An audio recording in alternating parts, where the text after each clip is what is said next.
તો નમસ્કાર વિદ્યાર્થી મિત્રો, જય દ્વારકાધીશ બધાને. આપ સર્વે વિદ્યાર્થી મિત્રોનું આપણી આ યુટ્યુબ ચેનલ હાલાર ઓનલાઈન સ્ટડીમાં ફરી એક વખત સ્વાગત છે મિત્રો.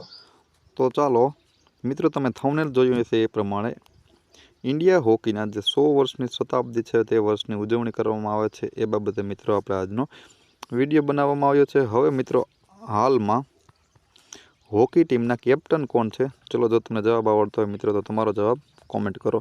જોઈએ આપણે આજનો વિડીયો. તો ચાલો જોઈએ. યુવા બાબતો અને રમતગમત મંત્રી મિત્રો જે આપણા મનસુખ માંડવિયા છે તેને ભારતીય હોકીના 100 વર્ષની ઉજવણી એટલે કે 1925થી લઈ અને 2025 સુધી આ ઉજવણીની જાહેરાત કરી છે. હોકી ઇન્ડિયાના સહયોગથી મિત્રો આ શતાબ્દીની ઉજવણી નવી દિલ્હી ખાતે કયા સ્ટેડિયમમાં, તો કે મેજર ધ્યાનચંદ નેશનલ સ્ટેડિયમ ખાતે ઉજવણી કરવામાં આવી હતી. હોકીની નવી દિલ્હી ખાતે મેજર ધ્યાનચંદ નેશનલ સ્ટેડિયમ ખાતે. હોકી છે તે 4000 વર્ષ જૂની રમત મિત્રો માનવામાં આવે છે. તેનો પ્રારંભિક ઉલ્લેખ આપણે જોઈએ તો ઈરાન, ઇજિપ્ત અને ગ્રીસ જેવા દેશોમાં જોવા મળે છે.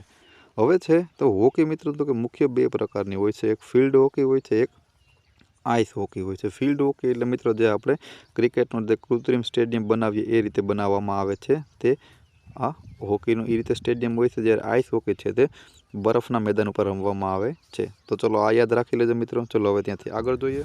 હવે કોલકાતામાં પ્રથમ હોકી ક્લબ છે તે મિત્રો ક્યારે, તો કે 1855માં બન્યું હતું. હવે જ્યારે બાઇટન કપ જે કોલકાતા અને આગા ખાન ટુર્નામેન્ટ છે જે બોમ્બે જેવી સ્થાનિક ટુર્નામેન્ટો તે હોકી સાથે જોડાયેલ છે. મિત્રો આ પ્રશ્ન આગા ખાન કપ છે તે કઈ રમત સાથે જોડાયેલો છે એક્ઝામમાં ઘણી વખતે પૂછાઈ ગયેલો આઈએમપી છે, યાદ રાખી લેજો. હોકી સાથે સંકળાયેલો છે.